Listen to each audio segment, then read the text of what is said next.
कैसे हैं आप सब? Hope you are doing well. So I'm again welcoming you on my channel Law Notes Academy. I'm Rashmi Vohra.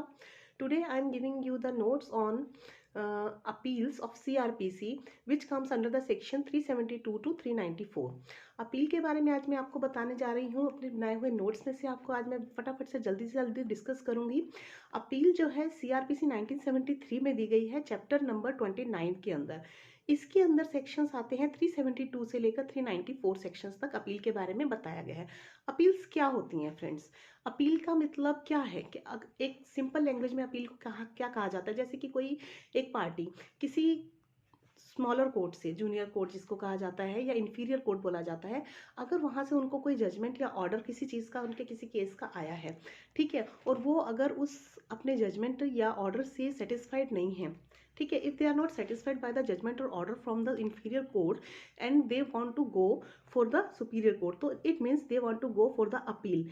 तो उन्हें appeal में जाना पड़ता है. अगर उन्हें किसी डिस्ट्रिक्ट कोर्ट, छोटे कोर्ट से या मैजिस्ट्रेट के कोर्ट से, ये क्रिमिनल है, क्रिमिनल केसेस के अंदर मैजिस्ट्रेट्स के कोर्ट होते हैं, तो मैजिस्ट्रेट के कोर्ट से अगर वो किसी अपने जजमेंट या ऑर्डर से सेटिस्फाइड नहीं है तो वो ऊपर के कोर्ट में, अपने सुपीरियर कोर्ट में अपील के लिए जा सकते हैं. तो क्या उसके लिए क्या क्या प्रोविजंस दिए गए हैं 1973 CRPC के अंदर, तो वो मैं आज आपको बताने वाली हूँ. जल्दी से जल्दी सेक्शंस के थ्रू आपको समझाऊंगी, आपको समझ में आ जाएगा. अपने नोट्स बनाने हो तो प्लीज़ लिखते जाइएगा.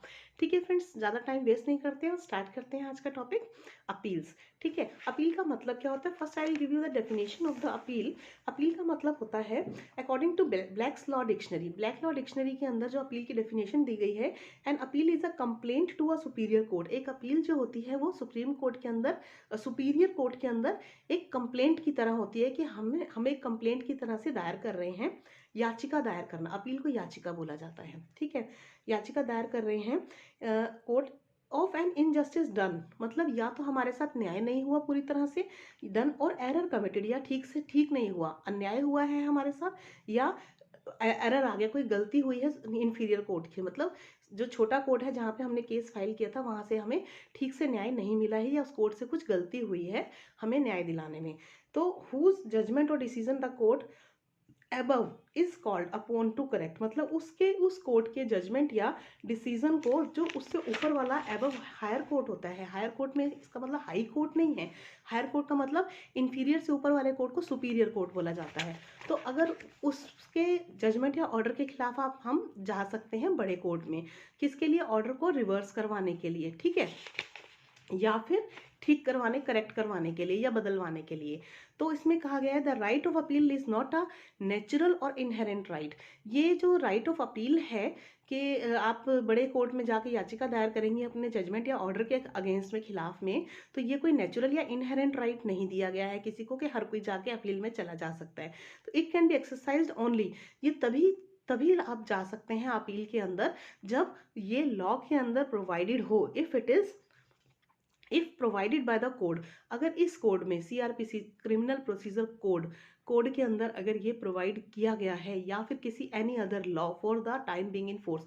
टाइम बिंग इन फोर्स मतलब अभी जो फोर्स में लॉ चल रहा है उसके अकॉर्डिंग अगर उसमें ये कहा गया है कि आप इस ऑर्डर या जजमेंट के खिलाफ आप ऊपर के कोर्ट में अपील के लिए जा सकते हैं, then only you can go for the appeal to the superior court. Understand? समझ में आ गई आपको? ठीक है, अब मैं आपको इसमें बताती हूँ इसके सेक्शंस वाइज क्या क्या है. आप नोट करते जाइएगा बेशक, नहीं तो समझते जाइए. सेक्शन 372 क्या बोलता है? No appeal to lie unless otherwise provided. यही बात बोली गई है सबसे पहली कि आप अपील में नहीं जा सकते, तब तक नहीं जा सकते, अनलेस का मतलब होता है जब तक उसमें स्पेशली लिखा ना हो, उसमें ये प्रोविजन ना दिया गया हो कि आप इस ऑर्डर या जजमेंट के खिलाफ अपील में जा सकते हैं. ठीक है, तो इसमें यही है कि victim shall have a right to prefer an appeal against an और any order passed by the court. Appeal में विक्टिम तभी जा सकता है, उसका राइट तभी बनता है, अधिकार तभी बनता है जब ऑर्डर पास किया गया हो किसी कोर्ट से. किसके लिए? एक्विटिंग द एक्यूज्ड. और मतलब कौन कौन से चीज़ें आपको मेन बताती हूँ, इसमें ये मेन पॉइंट्स लिखे हुए हैं किन किन बातों के लिए विक्टिम जा सकता है, और इन्हीं बातों को आगे डिटेल में एक एक सेक्शन में एक्सप्लेन किया गया है, वो मैं आपको सारा बताऊंगी. पहला है, देखिए किस लिए जा सकता है, इन पॉइंट्स को आप डिटेल में लिखेंगे आगे हेडिंग वाइज, तो आपका आंसर बहुत लेंदी और अच्छा हो जाएगा. ठीक है, एक्विटिंग द एक्यूज्ड मतलब किसी दोषी को, अपराधी दोषी को छोड़ दिया जाना। अगर किसी दोषी को कोर्ट ने सबूतों के कमी की वजह से, ठीक है, अभाव में, सबूतों के अभाव में अगर कोई कोर्ट किसी दोषी को छोड़ देता है तो आप उसके खिलाफ कोर्ट में, उससे ऊपर वाले कोर्ट में जा सकते हो। दूसरी बात बोली गई है कन्विक्टिंग फॉर लेसर ऑफेंस, मतलब अगर किसी को के ऊपर ज़्यादा दोष लगे हुए हैं, उसके ऊपर ऑफेंसेस ज़्यादा है क्राइम के, उन्होंने ज़्यादा ऑफेंसेस किए हैं, बट उनको किसी एक या दो कम ऑफेंसेस की सज़ा दी गई है, तो आप उसके खिलाफ भी कोर्ट में जा सकते हैं अपील के लिए, ठीक है। तीसरी बात बोली गई है और इम्पोजिंग इनएडिक्वेट कंपेंसेशन, मतलब आपको कंपेंसेशन, भरपाई, जुर्माना जो लगाया गया था, मतलब आपको जितना पैसा चाहिए था उतना पैसा आपको कोर्ट ने नहीं दिलवाया, आपका जितना कि केस बनता था, ठीक है, आपका जितना बनता था उतना कोर्ट ने आपको नहीं दिलवाया, तो फिर आप हायर कंपेंसेशन, ज़्यादा कंपेंसेशन के लिए, ये होता है इनएडिक्वेट कंपेंसेशन, उसके लिए आप अपील में जा सकते हैं। And such appeal shall lie to the court to which an appeal ordinary lies against an order of conviction of such court, मतलब अगर कोई ऐसा कन्विक्शन दे दिया गया है जिसमें के लिए आप ऊपर के कोर्ट में जा सकते हो, ठीक है, by the code of criminal procedure amendment act में ये बोला गया था 2008 में और 2009 में, ठीक है, और 31 दिसंबर 2009 को सेक्शन 29 में ये बोला गया था, ठीक है। उसके बाद ये जो अमेंडमेंट आई थी 2008 में, क्लॉज 29 में बोला गया था, दिस क्लॉज अमेंड करता है 372 को of the code relating to appeals from judgment और order of a criminal court के जजमेंट से रिलेटेड है ये, और ये कहता है it gives to the victim the right to prefer an appeal against any adverse order pass by the trial court. इसमें ये अमेंडमेट में ये कहा गया था, 2008 में आई थी जो, ये कहा गया था कि ये विक्टिम को हम राइट देते हैं, अधिकार देते हैं कि आप एडवर्स ऑर्डर के लिए, मतलब आपके अगर खिलाफ कोई ऑर्डर आ गया है और आप उसको उल्टा करवाना चाहते हैं, एडवर्स मतलब आपके खिलाफ कोई गलत जजमेंट आ गई है तो आप उसको ठीक करवाना चाहते हैं, तो आप उसके लिए सुपीरियर कोर्ट में, उससे ऊपर वाले कोर्ट में जा सकते हैं, ठीक है। फिर नेक्स्ट सेक्शन 373 में क्या कहा गया है, अपील फ्रॉम ऑर्डर्स, कौन कौन सी अपील्स के खिलाफ आप कौन कौन सी ऑर्डर के खिलाफ आप अपील में जा सकते हैं, अपील्स फ्रॉम ऑर्डर्स, किन किन ऑर्डर के खिलाफ जा सकते हैं।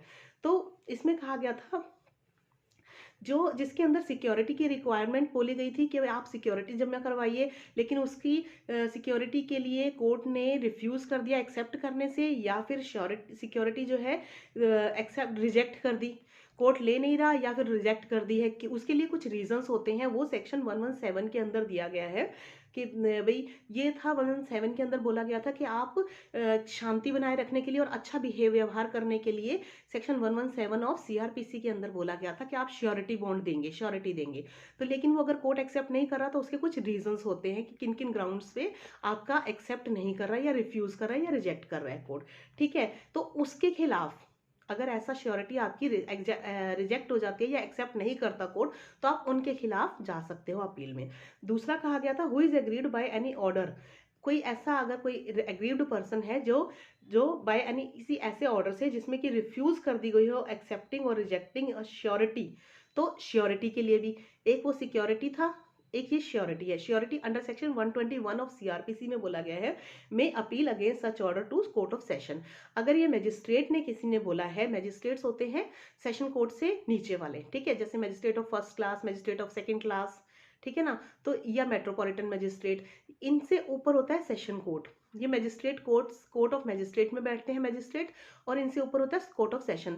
तो अगर इन मैजिस्ट्रेट ने, magistrate of first class, second class और मेट्रोपॉलिटन मैजिस्ट्रेट, इनमें से किसी ने अगर ऐसी कोई ऑर्डर या जजमेंट दी है तो इनके खिलाफ आप सेशन कोर्ट में अपील के लिए जा सकते हैं, ठीक है। अपील्स किन किन केसेस के अंदर, किन किन ऑर्डर्स के अगेंस्ट में आप जा सकते हैं अपील में, उनके बारे में बता देती हूँ। एक तो यही हो गया order requiring security for keeping the peace for good relation, मतलब आपको शांति बनाए रखने के लिए या अच्छे रिलेशंस बनाए रखने के लिए सेक्शन 117 में जो दिया गया है उसके खिलाफ आप अपील में जा सकते हैं। दूसरी बात बोली गई है, second point is order refusing to accept और रिजेक्टिंग द श्योरिटी, और अगर ऐसा ऑर्डर दिया गया है जिसमें रिफ्यूज कर दी गई है एक्सेप्ट करने से मना कर दिया कोर्ट ने, या फिर रिजेक्ट कर दी है सीधा श्योरिटी। श्योरिटी क्यों कर दी जाती है? जैसे कि श्योरिटी देने वाला पर्सन फिट नहीं है या कुछ कुछ कंडीशंस उसमें बताई गई हैं 121 के अंदर, तो उसको आप उसके खिलाफ सेशन कोर्ट में जा सकते हो। फिर ऑर्डर टू पे कंपेंसेशन, मतलब कंपेंसेशन दिलवाने के लिए आप ऑर्डर में सेक्शन, जो कि सेक्शन 250 में दिया गया है, 250 के अंदर बताया गया था रॉन्ग एक्यूजेशन का है, ठीक है, 250 सेक्शन में, कि अगर किसी ने किसी के ऊपर गलत इल्ज़ाम लगा दिए हैं, झूठे इल्ज़ाम लगा दिए हैं, उसकी वजह से उस जिसको एक्यूज बना दिया गया, दोषी बनाया गया झूठे केस डाल के, उसकी वजह से जो उसका नुकसान हुआ,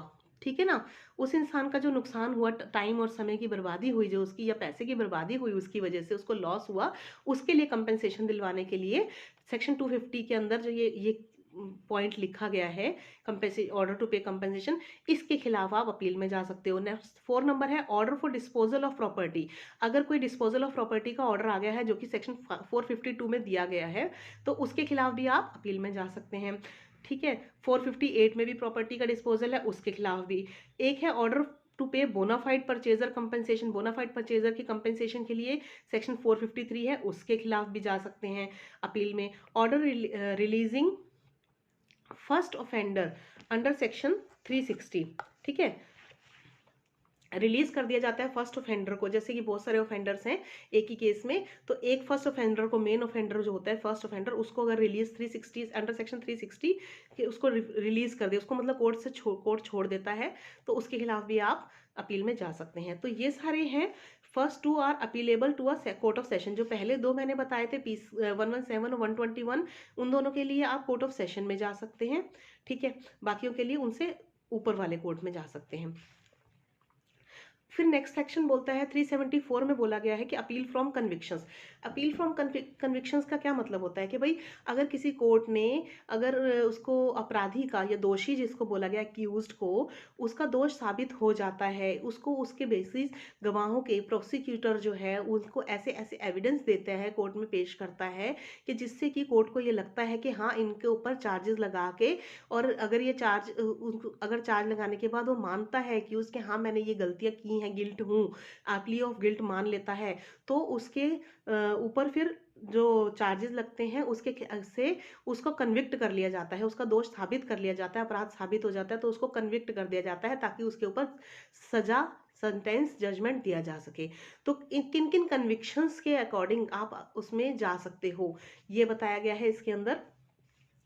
कोई भी कन्विक्शन अगर ट्रायल किया गया है हाई कोर्ट के थ्रू, ठीक है, any person convicted on a trial by high court, मतलब कोई पर्सन अगर कन्विक्ट हो गया है ट्रायल के अंदर, ट्रायल चल रहा था, हाई कोर्ट ने उसको एक्स्ट्रा ऑर्डिनरी ओरिजिनल जुरिसडिक्शन अपनी दी है, तो अपील में सुप्रीम कोर्ट में जा सकता है अगर हाई कोर्ट ने दिया तो।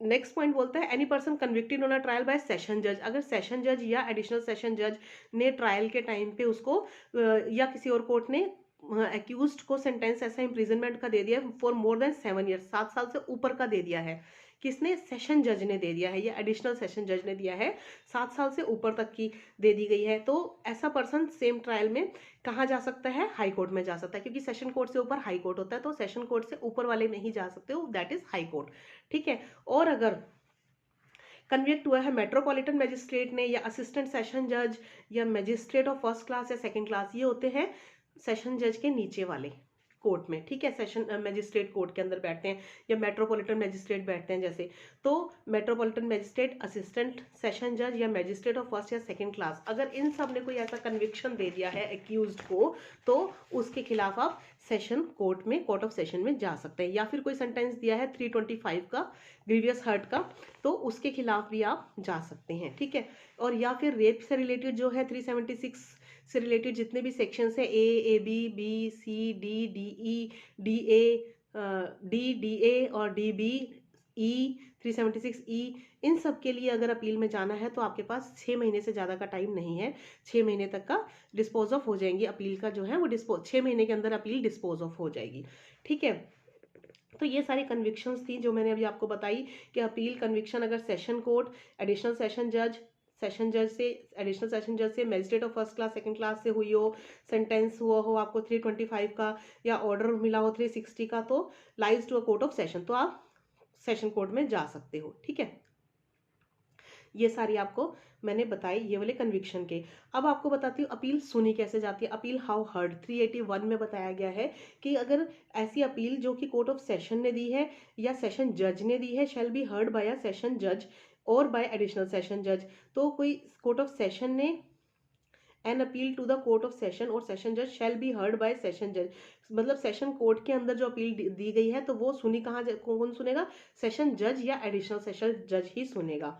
ठीक है। और प्रोवाइड किया गया है इसमें ये कि N appeal against a conviction on a trial held by magistrate of second class, अगर कोई ट्रायल में मैजिस्ट्रेट जो है ने दी है सेकंड क्लास के मैजिस्ट्रेट ने, तो उसके खिलाफ जो सुनी जाएगी वो असिस्टेंट सेशन जज या चीफ जुडिशियल मैजिस्ट्रेट करेंगे, क्योंकि मैजिस्ट्रेट से ऊपर वाले असिस्टेंट सेशन जज होते हैं या चीफ जुडिशियल मैजिस्ट्रेट सीजेएम होते हैं। ठीक है ना।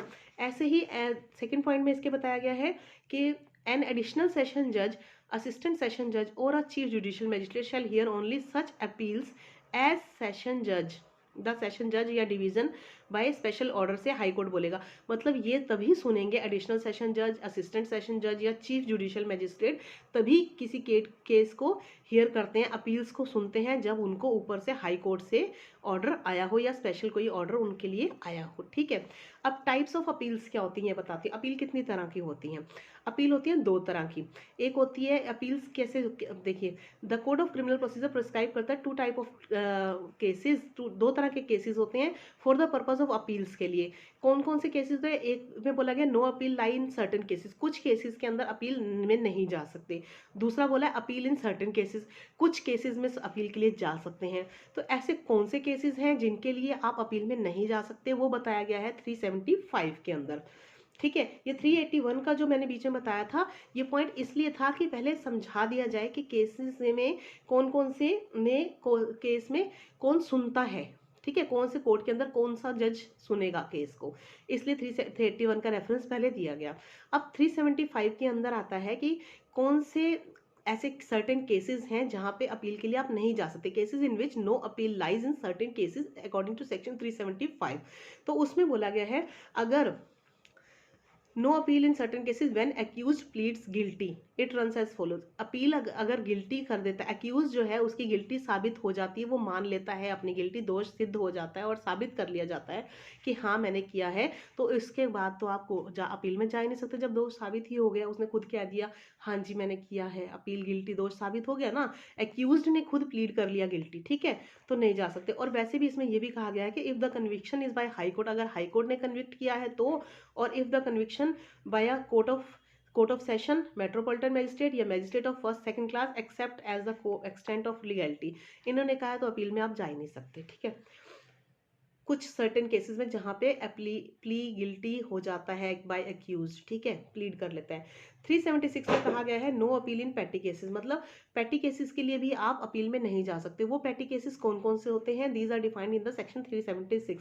पहला है जहां पे हाई कोर्ट ने कोई ऑर्डर पास किया हो, सेंटेंस दिया हो जिसमें इम्प्रिजनमेंट हो, सजा दी गई हो जिसमें कि सजा 6 महीने की दी गई हो और फाइन दिया गया हो 2000 रुपये से ऊपर तक का नहीं, 2000 रुपये तक का, या फिर 6 महीने की सजा दी हो, ठीक है, या फिर दोनों दी हो, उनके खिलाफ आप अपील में नहीं जा सकते। ये पैटी होते हैं, पैटी मतलब छोटे छोटे केसेस होते हैं, ठीक है, इनके खिलाफ नहीं जा सकते। फिर कहा है कोर्ट ऑफ सेशन या मेट्रोपॉलिटन मैजिस्ट्रेट ने अगर कोई सेंटेंस ऐसा पास किया है जिसमें कि 3 महीने की सजा और 200 रुपये तक का फाइन दिया है, या दोनों दिए हैं या एक दिया है, दोनों में से, उसके खिलाफ आप नहीं जा सकते अपील में। तीसरा पॉइंट बताया गया C, where a magistrate of first class passes only a sentence of fine not exceeding 100 rupees. Magistrate जो है फर्स्ट क्लास का, उन्होंने पास किया है, अगर ऐसी कोई सजा दी है, फाइन दिया है, सिर्फ इम्प्रिजनमेंट नहीं दी है, लेकिन फाइन दिया है 100 रुपीज तक का, तो आप उसके खिलाफ अपील में नहीं जा सकते। ठीक है, because this is a petty case. Next D point में कहा है जहां पे कि in a case tried summarily, मतलब समरी ट्रायल्स जहां पे होते हैं उसमें मैजिस्ट्रेट ने अगर एम्पावर है उसकी अंडर सेक्शन 260 के अकॉर्डिंग पास करता है only a sentence of fine, सिर्फ फाइन का ऑर्डर दिया है उन्होंने कि इनके पर फाइन लगेगा, वो भी सिर्फ 200 रुपये का, नॉट एक्सीडिंग 200 रुपीज, तो भी आप नहीं जा सकते। 200 रुपये के खिलाफ क्या अपील में जाओगे आप, ठीक है ना, या 300 रुपये या 2000 रुपये के खिलाफ कोई अपील में नहीं जाता, उससे ज़्यादा तो उसका अपील का खर्चा लग जाएगा, ठीक है ना। तो इन सब में ये कहा गया है कि भाई फर्निश करेगा, that the person convicted is order to furnish security to keep and peace, ये सारे ग्राउंड्स को नहीं देखा जाएगा। तो ये ही बोला है कि अगर इन सब के खिलाफ आप पेटी केसेस हैं, इनके खिलाफ आप कोर्ट में नहीं जाओगे, अपील के लिए नहीं जाओगे। फिर नेक्स्ट बताता है सेक्शन 377 में स्टेट गवर्नमेंट का बताया गया है कि अगर स्टेट गवर्नमेंट ने जाना है, कोई सेंटेंस पास हुआ है, तो स्टेट गवर्नमेंट पब्लिक प्रोसिक्यूटर को बोल के उनके थ्रू अपील में जा सकती है कोर्ट ऑफ सेशन के अंदर, ठीक है। और 378 के अंदर प्रोवाइड किया गया appeal in case of acquittal. Acquittal का मैंने आपको स्टार्टिंग में बताया था कि किस किस केस में अपील में जा सकते हैं। एक्विटल का मतलब होता है जब कोर्ट किसी एक्यूज को छोड़ देता है, ठीक है ना, आज़ाद कर दिया, ठीक है। उसमें क्या कहा गया है कि save as otherwise provided in subsection 2 and subject to provisions of subsection 3 and 5 district magistrate may and any time direct कर सकता है, पब्लिक प्रोसिक्यूटर को बोलेगा to present an appeal. District magistrate बोलेंगे पब्लिक प्रोसिक्यूटर को। पब्लिक प्रोसिक्यूटर कौन होता है? जो स्टेट की तरफ से एक्यूज्ड के खिलाफ, दोषी के खिलाफ स्टेट की तरफ से केस को लड़ता है, ठीक है। क्रिमिनल केसेस में हमेशा एक एक्यूज्ड पार्टी होती है, दूसरी पार्टी स्टेट होता है, और स्टेट से केस कौन लड़ता है? Public prosecutor. पब्लिक प्रोसिक्यूटर कौन होता है? जिसको कि हाई कोर्ट के थ्रू या सेंट्रल गवर्नमेंट के थ्रू अपॉइंट किया जाता है पर्टिकुलर केसेस के लिए, ठीक है। गवर्नमेंट की तरफ, स्टेट की तरफ से केसेस लड़ने के लिए पब्लिक प्रोसिक्यूटर को स्पेशली अपॉइंट किया जाता है, ठीक है। और पब्लिक प्रोसिक्यूटर सेक्शन 2U में डिफाइन की गई है इसकी डेफिनेशन, और इसके बारे में, इसकी अपॉइंटमेंट के बारे में सेक्शन 24 के अंदर डिफाइन किया गया है CRPC के अंदर। इसको पब्लिक प्रोसिक्यूटर के बारे में ज़्यादा जानने के लिए अब इन दोनों को सेक्शन 24 के अंदर जाके आप चेक कर सकते हैं, ठीक है। तो पब्लिक प्रोसिक्यूटर के थ्रू जो है डिस्ट्रिक्ट मजिस्ट्रेट अपील के लिए बोलते हैं कि आप कोर्ट ऑफ सेशन में अपील डालिए from an order of acquittal passed by magistrate. मतलब किसी मैजिस्ट्रेट ने in of a cognizable and non bailable offence में, अगर कॉग्निजेबल और नॉन बिलेबल ऑफेंस था और उसमें किसी मैजिस्ट्रेट ने, मैजिस्ट्रेट ऑफ फर्स्ट या सेकेंड क्लास के या CJM ने, उन्होंने कोई ऑर्डर ऐसा पास करके उसको छोड़ दिया है एक्यूज्ड को, उनको बेसिस नहीं मिले होंगे उसको कन्विक्ट करने के, मतलब उसको दोष साबित नहीं हुआ होगा इसलिए उन्होंने छोड़ दिया है, तो उसके खिलाफ डिस्ट्रिक्ट मजिस्ट्रेट प्रोसिक्यूटर को बोलता है, पब्लिक प्रोसिक्यूटर के, आप अपील दायर कीजिए, ठीक है। और कहाँ पे कीजिए? कोर्ट ऑफ सेशन में कीजिए, तब अपील अगेंस्ट एक्विटल में जाती है 378 में। फिर स्टेट गवर्नमेंट कह सकती है, डायरेक्ट कर सकती है पब्लिक प्रोसिक्यूटर को to present appeal to high court. इसमें स्टेट गवर्नमेंट हाई कोर्ट में अपील डालने के लिए बोल सकती है from an original appellate order से, ओरिजिनल ऑर्डर जो आया हो, एक्विटल पास किया गया हो कोर्ट से, other than high court, high court के अलावा किसी और कोर्ट ने पास किया है, उसके नीचे के कोर्ट्स ने, हाई कोर्ट से, सेशन जो कोर्ट वगैरह हो गए, अगर किया है तो आप सीधा हाई कोर्ट में डालिए, गवर्नमेंट बोलती है, स्टेट गवर्नमेंट, ठीक है। तो ऐसा ही एक्विटल के केसेस में बोला जाता है।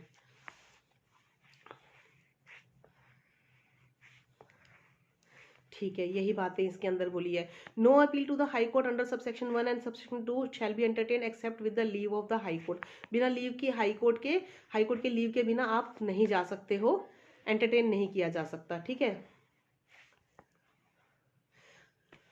इसमें यही बताया गया है 378 में। अब मैं आगे आपको बताती हूँ सेक्शन नंबर 382 बताती हूँ, उसके अंदर क्या बोला है।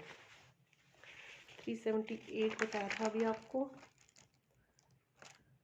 यस 382 में बताती हूँ आपको क्या बोला है। 382 के अंदर बोला गया है कि एनविसेज करता that every appeal shall be made in the form of petition, कि भाई पिटीशन ऑफ अपील। 382 में बोला पिटीशन ऑफ अपील। अपील कैसे जाएगी? अपील जो है एक पिटीशन की फॉर्म में जाएगी, और अपील जो है हमेशा राइटिंग में होनी चाहिए, ठीक है। अपील राइटिंग में होनी चाहिए, और वो एक्यूज्ड या उसका प्लीडर की तरफ से साइन किया हुआ होना चाहिए। आप अपील में वही जा रहा है ना, एग्रीव्ड पार्टी, तो पार्टी जा रही है तो वो उसके साइन होंगे और वो रिटर्न में होगी और पिटीशन की फॉर्म में जाएगी, ठीक है। 382 में इतना बताया गया है। 383 में बोला गया है कि प्रिस्क्राइब करता है procedure for presenting an appeal.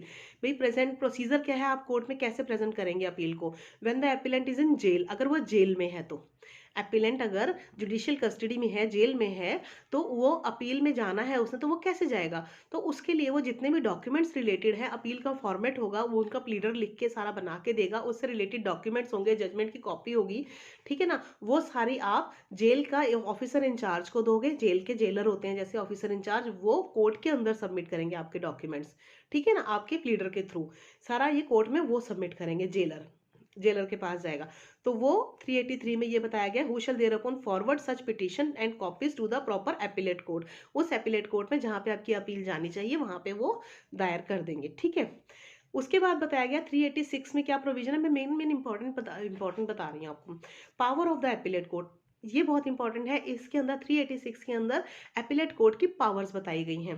क्या क्या पावर्स हैं? आफ्टर परस्यूइंग सच रिकॉर्ड्स को देखने के बाद में, जो आपने अपील के लिए डाले हैं ना अभी, एक्यूज की तरफ से गए हैं, सारे रिकॉर्ड्स को देखने के बाद और एपिलेंट को सुनने के बाद में, जिसने अपील डाली है उसको एपिलेंट बोला जाता है, उसको सुनने के बाद या उसके प्लीडर मतलब उसका एडवोकेट जो लड़ रहा है केस, अगर कोर्ट को सब सुनने के बाद में, देखने के बाद में ये लगता है, if appears and the public prosecutor if he appears and in the case of appeal under section 377 या 378 के जो भी मैंने पीछे बताए हैं, उन दोनों में अगर लगता है कि accused को if he appears the appellate court में if it considers that there is no sufficient ground for interfering dismiss the appeal, अगर कोर्ट को लगता है कि इसके अंदर इंटरफेयर करने की जरूरत नहीं है और इसमें छोड़ा नहीं गया है, गलती से एक्यूट नहीं किया गया है, ठीक है, एक्विटल नहीं हुआ है, तो कोर्ट जो है अपील को डिसमिस भी कर सकता है। और में क्या कर सकता है, और नहीं तो फिर क्या कर सकता है, कोर्ट की पावर्स बता रही हैं, पावर्स ऑफ एपिलेट की, कोर्ट की। In an appeal from an order of acquittal, अगर छोड़ दिया गया है, कोई एक्विटल का ऑर्डर आया था, कोर्ट ने दिया था, जैसा कि 378 में अभी बताया मैंने आपको, तो क्या करेगा कोर्ट में, रिवर्स कर सकता है सच ऑर्डर, उसको ऑर्डर को रिवर्स कर सकता है, मतलब छोड़ दिया गया था, वापस ले लिया अपना ऑर्डर, मतलब एक्विट कर दिया था पहले, दोष अपराधी को छोड़ दिया था, लेकिन अब उसको वापस ले लिया ऑर्डर को अपने, और डायरेक्ट करेंगे फर्दर इंक्वायरी, वही इसके ऊपर इंक्वायरी चलेगी, ठीक है ना। अपील में डाला गया, अपील के साथ आपने क्या पता, आपने कुछ एविडेंसेस दिए कोर्ट को, नहीं आपने गलत दिया है, इसके खिलाफ एविडेंसेस हैं, आप उसको दोबारा से कोर्ट में बुलाइए और उसको सजा दीजिए, आपने ये बोला है, ठीक है ना। तो कोर्ट को अगर लगेगा, ठीक लगेगा, तो वो उसको अपना ऑर्डर रिवर्स करेंगे और दोबारा से ट्रायल के लिए बुलाएंगे, इंक्वायरी की जाएगी, ठीक है, उसके ऊपर रीट्रायल होगा, उसके ऊपर कमिट किया जाएगा। अगर or find him guilty and passes sentence on him according to law, अगर कोर्ट को फिर लगेगा ट्रायल के थ्रू दोबारा से कि हाँ इसने गिल्टी की है, ये सच में दोषी है, तो फिर उसके ऊपर अकॉर्डिंग टू लॉ उसके ऊपर सेंटेंस पास किया जाएगा, उसके ऑफेंस के अकॉर्डिंग, उसने कितना सजा, कितना उसका दोष है, कितना ऑफेंस है उसका। फिर उसके बाद appeal in from conviction, conviction के लिए अपील में की पावर क्या है कोर्ट की, कि रिवर्स करेगा फाइंडिंग, मतलब कोर्ट ने दे, जो फाइंडिंग्स का मतलब होता है जब कोर्ट ने कोई सेंटेंस या ऑर्डर पास किया था, तो उसमें फाइंडिंग्स क्या आई थी, मतलब सारे कोर्ट को पढ़, सारे इस केस को पढ़ने के बाद, सारे प्रूफ्स, एविडेंसेस और स्टेटमेंट्स को देखने के बाद में फाइंडिंग्स आती हैं। फाइंडिंग्स मतलब क्या, कंक्लूजन निकलता है जिसके बेसिस पे पिछला ऑर्डर दिया गया था, उन फाइंडिंग्स को रिवर्स कर सकता है कोर्ट, एपिलेट कोर्ट, ठीक है। ये पावर्स हैं इसकी एपिलेट कोर्ट की रिगार्डिंग द अपील। तो ये सेंटेंस को जो सजा दी थी, सेंटेंस होता है सजा देना, क्या सजा दी थी उसको कोर्ट रिवर्स कर सकता है या फिर एक्विट या डिस्चार्ज कर सकता है। अगर कोर्ट को लगता है कि हाँ इनको हमने गलती से सजा दे दी है, उसको छोड़ देंगे, अगर किसी को छोड़ दिया था गलती से, उसको वापस एक्विट कर लेंगे, सजा के लिए बुलाया जाएगा। तो उसके लिए क्या कर दिया जाएगा, कॉम्पिटेंस और ऑर्डर हिम टू बी रीट्राइड, या फिर उसको रीट्राइड किया जाएगा, मतलब दोबारा से ट्रायल किया जाएगा by a court of competent jurisdiction, जिस कोर्ट में कॉम्पिटेंट जुरिसडिक्शन है, किया जा सकता है वहां पे उसको jurisdiction subordinate to such appellate court, उस एपिलेट कोर्ट से नीचे वाले कोर्ट में, अगर हाई कोर्ट में ये केस चल रहा है तो वो सेशन कोर्ट के अंदर दोबारा से ट्रायल के लिए भेज देंगे, ठीक है ना। नेक्स्ट इसी में बताया गया है, ऑल्टर कर सकते हैं फाइंडिंग मेंटेनिंग द सेंटेंस, जो सेंटेंस दिया गया है उसको में थोड़ी सी ऑल्ट्रेशन की जा सकती है, कम या ज्यादा की जा सकती है सजा को, ठीक है। या विद और विदाउट ऑल्टरिंग द फाइंडिंग, बिना किसी ऑल्ट्रेशन के भी, alter the nature of the extent, nature को और द एक्सटेंट को और द नेचर एंड एक्सटेंट दोनों को, ऑफ द सेंटेंस, सेंटेंस का जो मतलब सजा दी गई है उसका नेचर थोड़ा सा चेंज कर दिया जाएगा, जैसे रिगरस पनिशमेंट, इम्प्रिजनमेंट दी जाती है, बहुत कड़ी सजा दी जाती है जेल में, ठीक है ना, कड़ी सजा भी बोली जाती है, उसको कम कर दिया जा सकता है, या कम दी है तो उसको ज्यादा किया जा सकता है, इसको अल्टर करना बोलते हैं, ठीक है। या फिर थर्ड है इन an appeal for enhancement of sentence, भाई आप सेंटेंस कोई सजा दी है उसको बढ़ाने के लिए अपील में जा सकते हैं, ठीक है, अल्टर कर सकता है इसमें भी कोर्ट। फोर्थ है इन an appeal from any other order, कोई और ऑर्डर आया था उसके लिए आप अपील में जा सकते हो कि उसको आप ऑल्टर या रिवर्स कर सकते हैं कोर्ट, ठीक है, अपीलेट कोर्ट की पावर्स बता रही हूँ। फिर मेक एनी अमेंडमेंट और एनी कॉन्सिक्वेंशियल और incidental order that may be just और प्रॉपर, मतलब ऐसे कोई अमेंडमेंट भी कोर्ट कर सकता है, या कॉन्सिक्वेंशियल या इंसिडेंटल ऑर्डर भी दे सकता है, दैट मे बी जस्ट, जो कि ठीक ठीक था, या प्रॉपर देने के लिए, ठीक नहीं था तो ठीक कर देंगे उसको, ऐसी अमेंडमेंट भी ला सकता है, एपिलेट कोर्ट की पावर है ये, ठीक है। तो ये सारी चीजें थी 386 के अंदर बताई गई थी सेक्शन में, ठीक है। ये थी कोर्ट की पावर्स कि वो किस किस ऑर्डर को में क्या क्या ऑल्ट्रेशंस कर सकते हैं।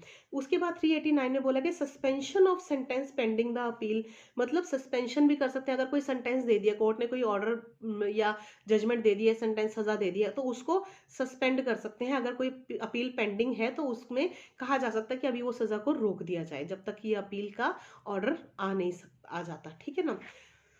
तो ये 389 में बताया गया था। उसके बाद 390 में बोला गया arrest of accused in appeal from acquittal, मतलब कि इसमें ये बोला गया है कि आप अपील डाली जाती है कि भाई जिस एक्यूज को छोड़ दिया गया था उसको आप दोबारा से अरेस्ट कर लीजिए, क्योंकि वो गलती से गलत हो गया उसके लिए। तो उसके लिए तो आप अपील में गए हैं कि भाई गलती से छोड़ दिया है कोर्ट ने, सबूतों के बिना में गवाह भाव में छोड़ देते हैं जैसे, ठीक है ना। When an appeal is presented under section 378 के अकॉर्डिंग अगर कोर्ट में गई है, एक्विटल के लिए गई है, द हाई कोर्ट में issue a warrant directing that accused be arrested. तो हाई कोर्ट क्या कर सकता है, इशू कर सकता है वारंट उस पर्सन को, एक्यूज्ड को अरेस्ट करने के लिए, एंड ब्रॉट बिफोर इट, अपने सामने लाने के लिए, और एनी सबऑर्डिनेट कोर्ट में लाने के लिए, and the court before which he is brought में कमिट हिम टू प्रिजन, जिस जो कोर्ट उसको इसके लिए सजा देने के लिए लायक है, जिसके जुरिस्डिक्शन में ये आता है, ठीक है, कोर्ट उसके लिए कर सकते हैं। इस ब्रॉट में commit to prison pending the disposal of the appeal or admit him to jail, और उसको जेल में कर सकते हैं जब तक ये अपील चल रही है, ठीक है। तो 386 कन्फर करता है सर्टेन पावर्स, जो मैंने अभी आपको बता दी उसमें पावर्स हो गई थी। 390 के अंदर अरेस्ट करवाने के लिए अपील में जा सकते हैं, ठीक है। उसके बाद 394 इंपॉर्टेंट है, अबेटमेंट ऑफ अपील्स में कहा गया है कि एवरी अपील अंडर सेक्शन 377 और 378 shall finally abate on the death of the accused करेगा, और every other appeal under this chapter except an appeal from the sentence shall finally abate on the death of the appellant, provided that, इसमें क्या क्या कहा था कि where the appeal is against a conviction, जहां पे अपील जो है कन्विक्शन के अगेंस्ट पे है, and sentence of death or imprisonment दिया गया है, and the appellate dies during the pendency of appeal, अगर अपीलेंट जिसने अपील डाली है उसकी अपील अभी पेंडिंग है तो वो मर जाता है, अगर उसकी डेथ हो जाती है, any of his near relatives में, उसका कोई near relative within 30 days of death of appellant की डेथ के 30 दिन के अंदर अप्लाई करेगा अपीलेंट कोर्ट में for leave to continue the appeal, भाई लीव ले ली और बोला गया कि आप इसको कोर्ट को केस को अपील को कंटिन्यू कीजिए, ठीक है ना। And if leave is granted the appeal shall not abate, अगर लीव ग्रांट हो गई है तो अपील अबेट में नहीं जाएगी, अबेट नहीं होगी। बस यहाँ तक के इंपॉर्टेंट सेक्शन थे, इसमें एक्सप्लेनेशन बता देती। In this section near relatives means parents हो गए, स्पाउस हो गए, लीनियल डिसेंडेंट ब्रदर और सिस्टर्स हो गए, ठीक है। तो अकॉर्डिंग टू 394 में अपील क्या की जा सकती है, एनहेंसमेंट ऑफ सेंटेंस की जा सकती है, और against acquittal abates on the death of the accused की डेथ के रिलेटेड जा सकती है, या इन एनी अदर केस जो भी आपको मैंने पीछे बताया on the death of the appellant, any other near relative of the disease appellant में इन केस ऑफ कन्विक्शन या सेंटेंस ऑफ डेथ में और इम्प्रिजनमेंट के लिए अप्लाई कर सकता है विद इन 30 डेज के अंदर of the death of the appellant for leave to continue the appeal, ठीक है ना, अपील में जा सकते हैं। तो ये थे सेक्शंस आज अपील के लिए, अपील के जो मैंने आपको बताया ये इंपॉर्टेंट सेक्शन है 372 से लेकर 394 तक, जो इंपॉर्टेंट सेक्शंस थे मैंने आपको बता दिए, इनको ध्यान से पढ़ लीजिएगा। आपको पसंद आए हो, समझ में आए हो तो प्लीज़ लाइक और शेयर जरूर कीजिएगा, और मेरा चैनल अभी तक सब्सक्राइब नहीं किया तो सब्सक्राइब कर दीजिए। Thank you so much, have a nice day, take care, bye bye.